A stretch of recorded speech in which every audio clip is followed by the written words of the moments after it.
Let's get straight to the former Assistant Director of the FBI, Ron Hosko. He's going to join us now on the phone to talk about this threat that has been made to the Los Angeles Unified School District. Ron, thanks for being with us. This is something that a lot of people are wondering about because the superintendent, school officials saying that they have in the past received threats. It's not uncommon in Los Angeles to receive bomb threats, but specifically something about this threat that came electronically to them has these school officials on edge, spooked. What do you think that it might be? I'm asking you to speculate here, but it's got to be something major. Well, it would strike me that it has to be very particularized, or that they know already who the source of it is, and they give it some validity based on the source of it. But we have to keep in mind, in an instance like this, San Bernardino just days ago, the threat that is being posed by ISIS today, that's playing in the background of anything new across America today. So does that have an influence, and is this something done out of an abundance of caution? That the school officials say rather we do at the cost of keeping kids at school, the complaints that you didn't do enough to open the schools. So I think that has to have an influence in decision making today by school administrators. Ron, I would think it would also be atypical for the FBI to be getting involved in something like this, but they're assisting. Yeah, not necessarily. When you're dealing with threats through cyberspace, the FBI has an interest in that sort of a thing. This takes me to an investigation that the FBI was involved with repeated school evacuations out near Olympia, Washington, back in 2007. I don't know if you recall this, but the FBI was criticized because they used a technique where they, casually impersonated the Associated Press to get a subject to take a little cyber tidbit, and they were able to identify the subject who had been involved in threatening and causing the closure of schools, or the evacuation of schools in 2007, repeated evacuations of schools.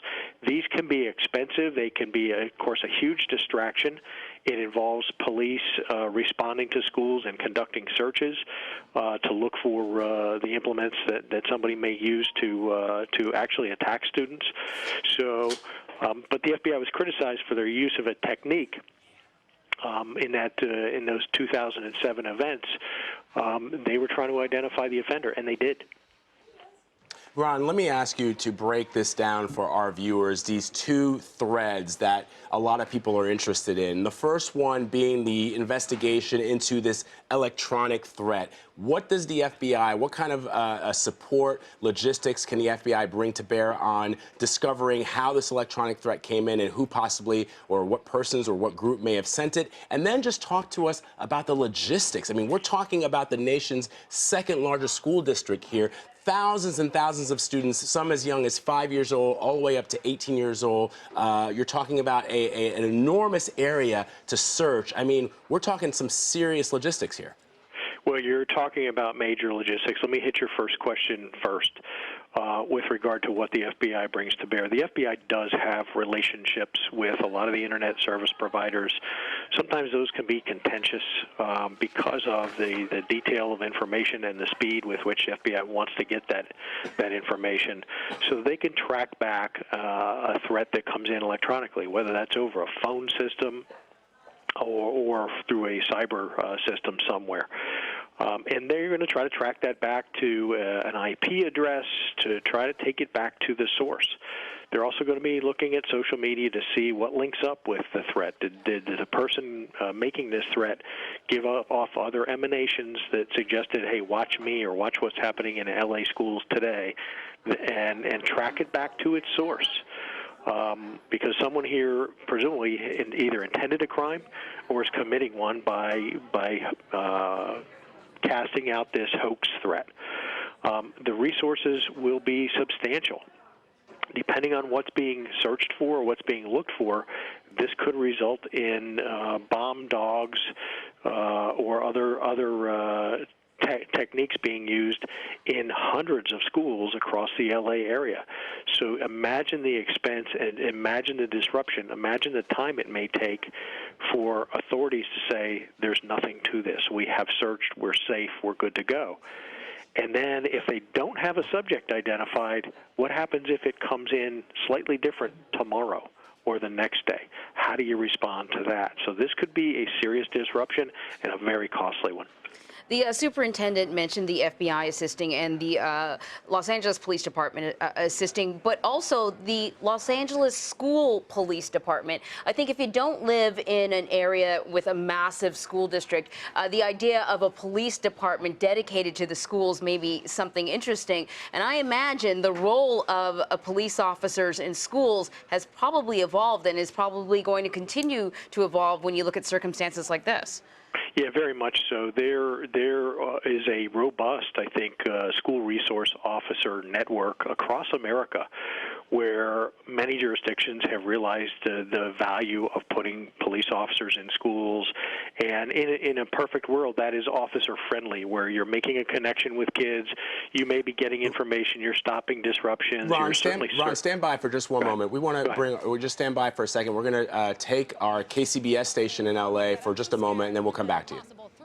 Yes, and then that's why we drive here, but now they're not here, so I don't know. I had to go and look for them because I don't know, I'm scared. And that's very concerning because Emma's telling me that she came here to pick up her kids and they're not here. As the faculty here, I've seen teachers telling students to go home, so we're hoping your son and daughter are back at home. And where do you live? I live right here on Pico and La Brea, so I had to go back and look for them because the buses, I don't know. Yes, that's very scary. And just like Emma with her, you know, she's returning here, but many students had been waiting 30 minutes or more for a school bus to pick them up, to take them to high schools such as Van Nuys, Venice, Bravo, and they were basically waiting here for those school buses for 30 minutes or more. Emma, good luck to you, and I'm sure your kids are okay. Again, they have faculty still inside Hollywood High School here, kind of waiting for further instructions. Okay, thank you so much. Thank you so much. Thank you. Okay, thank and you. you know, and this is a thing, obviously, parents are worried when they get and hear something like this, and they're not really sure about what to do. Many other parents telling me that they did not receive any kind of immediate email or text message from the district with those kind of instructions or a heads up or an alert about what was kind of unfolding here. We had about a half dozen or so students just really, Rick and Sharon, as I send it back to you, standing on the corner, some willing and ready to walk home, others still waiting for their parents, and really everyone not. And right here, yeah, actually, this is one of the officers we'd mentioned earlier, LAPD sending out officers to protect these schools in the district. And this gentleman just arrived here about a half hour ago. He went inside, most likely speaking to some of those school officials. And now we're not sure what this means in terms of if more officers will be arriving here. It appears that he is leaving at least. But again, LAPD told me about an hour ago that they would be sending officers to schools throughout the district to make sure people are safe as they investigate this. Jasmine, you mentioned faculty are all inside that school. Have parents been able to get in contact with the faculty inside and get some sort of information from them?